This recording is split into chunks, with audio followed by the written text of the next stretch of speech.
Imagine a story so wild, so heart-stopping, it grabs you from the first second and never lets go. A tale of a tiny girl, just 5 years old, standing fearless in front of speeding cars to save a president from certain death. This isn't just any story, it's the incredible true account of a child's courage that changed a nation. Get ready, because we're about to dive into this brave girl saved President Ibrahim Traoré from assassination. A journey so thrilling, you'll be glued to every word, wondering how one small voice could hold such power. The sun rises slowly over Burkina Faso, splashing the sky with bright orange and soft pink. The air is cool, filled with the sweet songs of birds chirping in the tall acacia trees. A dusty road cuts through the wide, golden savanna, and along it speeds a line of shiny black cars, their engines roaring like lions. These aren't ordinary cars, they're a convoy, a group of vehicles protecting someone very important. At the center is a big, strong car, built to keep out danger, and inside sits President Ibrahim Traoré, the leader of Burkina Faso, a man loved and respected by many. He's dressed in a fine robe, colorful with gold designs, his eyes fixed on a pile of papers in his hands. Each paper holds big plans for his country, plans to bring money, jobs, and hope. This meeting, he says to his assistant, a nervous man holding a clipboard, is the most important one yet. It could bring billions to our people. We can't be late, not even by a minute. The assistant nods fast, wiping sweat from his forehead. Yes, sir, he says. We'll reach the capital in 2 hours. The driver, a serious man in a black suit, pushes the gas pedal harder, and the cars speed up, kicking up clouds of red dust. Guards in the other cars sit straight, their eyes sharp, watching the road for any sign of trouble. Their hands rest on radios, ready to act. Everything seems perfect. The road is empty, the cars are fast, and the mission is clear. But something is about to change everything. Far ahead, a tiny shadow appears on the road, so small it's hard to see at first. The guard in the front car squints, his hand tightening on his radio. What's that? He says, his voice low. As the convoy gets closer, the shadow turns into a person, a little girl, standing right in the middle of the highway. She's small, maybe 5 years old, with a torn dress, dirty bare feet, and messy hair full of dust. The driver of the president's car slams the brakes hard. Tires screech, cars slide, and dust flies everywhere, making it hard to see. The guards jump out, their boots hitting the ground, guns in their hands. Move, move, one guard shouts, his voice loud and angry. The dust settles, and there she is, a tiny girl, standing brave as a warrior, her eyes shining with a strength that makes everyone stop. It's just a kid, one guard says, surprised, lowering his gun. The driver leans out his window, his face red. Get out of the way, girl, he yells. This is the president's convoy. You want to get hurt. But the girl doesn't move. She stands firm, her feet planted like a tree. In a clear, strong voice, she says, I need to talk to the president. It's very important. The guards look at each other, confused. Move, kid, another guard says, stepping closer. We don't have time for this. The president has a big meeting to save our country. But the girl shakes her head, her small hands squeezed into fists. You can't go yet, she says, her voice steady. Inside the president's car, Ibrahim Traoré is getting mad. He puts down his papers, his face tight. Why are we stopped? He asks, his voice deep and strong. His assistant stumbles over his words. It's a little girl, sir. She's blocking the road. The president frowns. A little girl? That's crazy. He opens the car door and steps out, his shiny shoes crunching on the dirt. The guards move aside as he walks forward, tall and powerful, like a king. What's happening here? He asks, his voice booming across the quiet road. The girl looks up at him, not scared at all. She points a small, dirty finger right at him. You, she says. You're the one I need to talk to, President Traoré. Everyone gasps. The assistant almost drops his clipboard. The president blinks, surprised.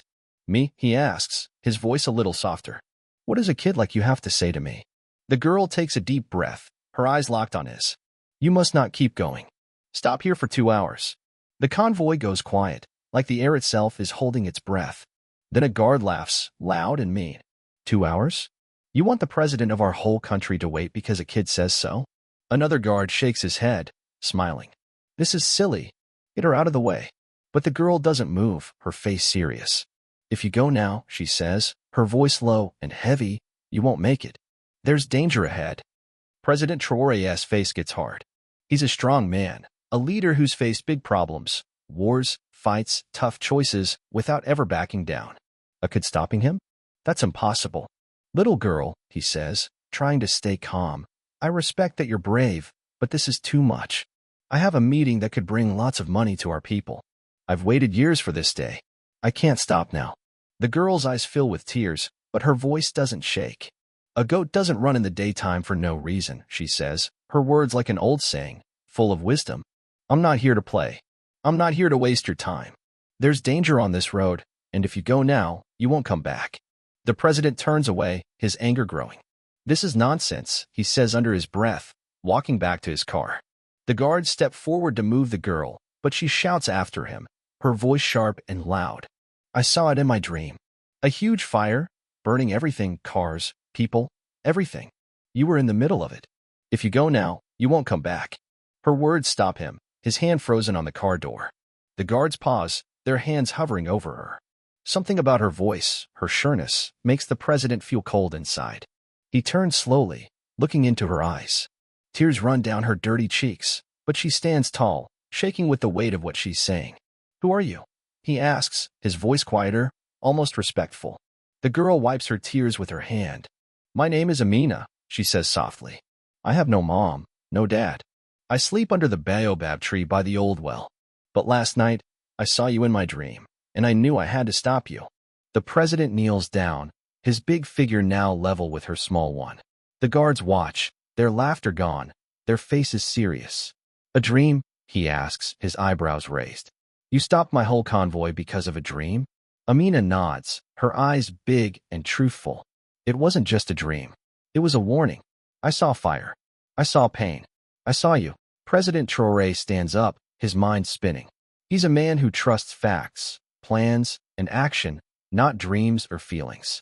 But Amina's bravery, her strong words, make him stop and think. He looks at his assistant, then the guards, then back at her. We wait, he says at last, his voice strong. 2 hours. Right here. The guards gasp, shocked. Sir, one says, stepping forward. This meeting is huge. The people waiting won't like this. The president raises his hand, stopping him. I said we wait, he says again, his voice like iron. And so, the convoy stops, the big cars parked under the shade of old trees, all because of a small girl named Amina. The sun gets hotter, burning down on the cars. The guards spread out, some sitting under trees, others walking back and forth, wiping sweat from their faces. The assistant's phone keeps ringing, each call angrier than the last. Sir, he says, his voice shaky. The business people in the capital are mad.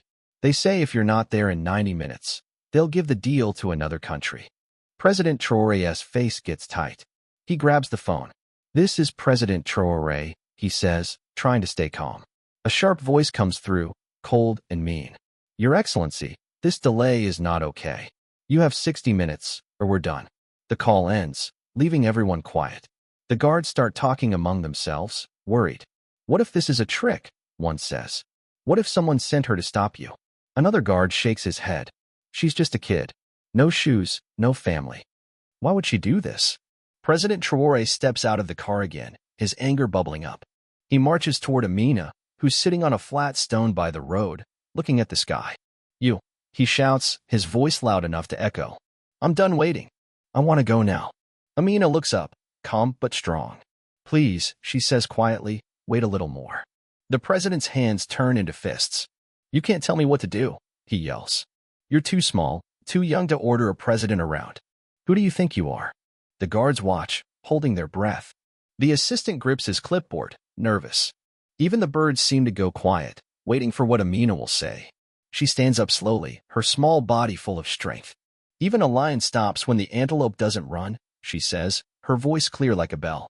You are the lion, big and strong. But sometimes, danger comes quietly, like an antelope that doesn't move. If you chase it, you fall into a trap. The president's breath stops. Her words, so simple but so wise, hit him hard. The guards look at each other, their doubts fading. One whispers, she talks like an old wise woman. Another says, this girl isn't normal. Amina keeps going, her voice soft but strong. A big man who ignores a small warning becomes the loudest cry in the graveyard. The president's heart beats fast. He steps back, his mind racing. The road looks fine, the sky clear, but something inside him feels different, a quiet voice telling him to listen. We wait, he says, his voice low. The guards nod. No one arguing now. They spread out, watching the road, their guns shining in the sun. Inside the car, President Traoré sits quietly, his papers forgotten, his eyes on Amina.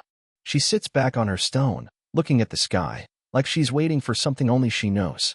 The minutes pass slowly, like they're stuck in mud. The sun burns hotter, making the cars look wavy in the heat. The guards get antsy, muttering to each other. The assistant's phone keeps buzzing, each call more desperate.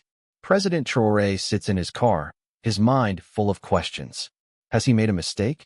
Is he, the leader of a whole country, really listening to a kid's dream? He looks at Amina, so small and alone, but so strong.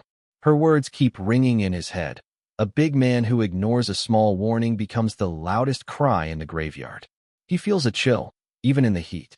Suddenly, the assistant's phone rings again, loud and sharp. He answers, his face turning white. Sir, he says, his voice shaking. It's the National Emergency Team. The president's eyes open wide. Put it on speaker, he says. A scared voice comes through the phone. Your Excellency, there's been a terrible attack on the highway, 40 minutes ahead. Bad men, killers, put bombs on the road. They attacked a convoy on your path. Cars are gone, people are gone. It happened an hour ago, right when you would have been there. Everyone goes quiet. The guards stop moving, their guns forgotten. The assistant drops the phone, his hands shaking. President Traoré steps out of the car, his legs feeling weak. He looks at Amina, still sitting on her stone, her eyes on the sky. The truth hits him like a punch. She saved them all. He walks to Amina, the guards following quietly. He kneels down, his eyes full of wonder and thanks. You saved my life, he says, his voice heavy with feeling. You saved us all. Amina looks up, her face soft but serious. It wasn't me, she says. It was the dream. I was sent to warn you. The president shakes his head, tears in his eyes. You could have stayed quiet. You could have stayed in the bushes. But you stood here, in front of my cars, in front of me, a man everyone's scared of. You're braver than any soldier I know. The guards wipe tears from their eyes, their doubts gone.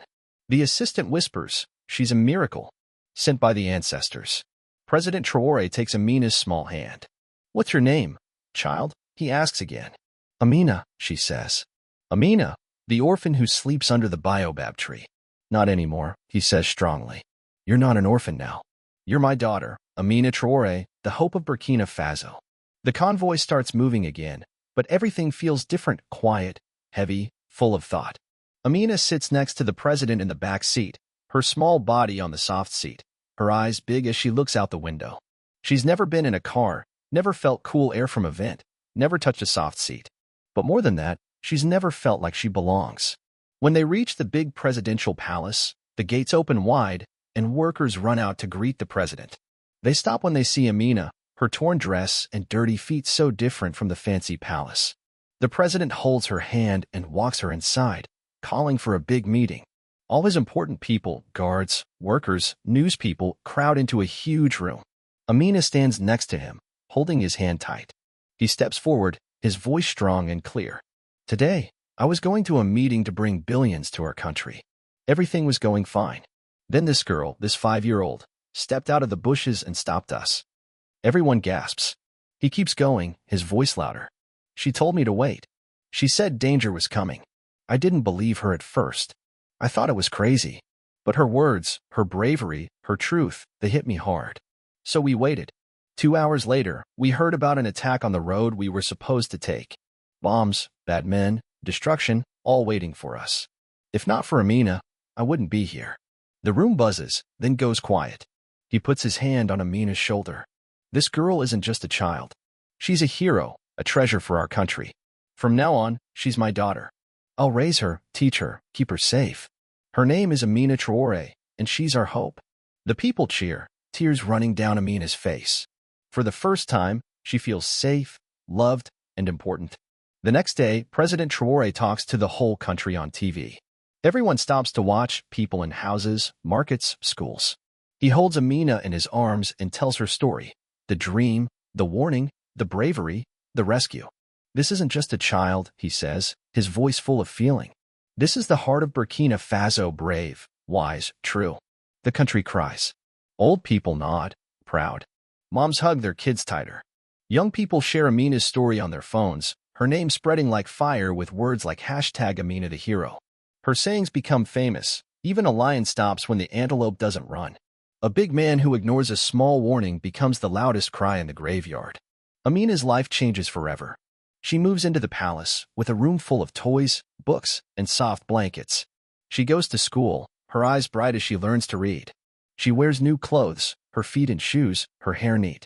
When people ask how she became the president's daughter, she smiles and says, "I just said what I saw in my dream." Her story shows us, no voice is too small, no warning too weak, no leader too big to listen. Amina's courage saved a president, his team, and maybe a whole country. Her quiet words carry the biggest truth.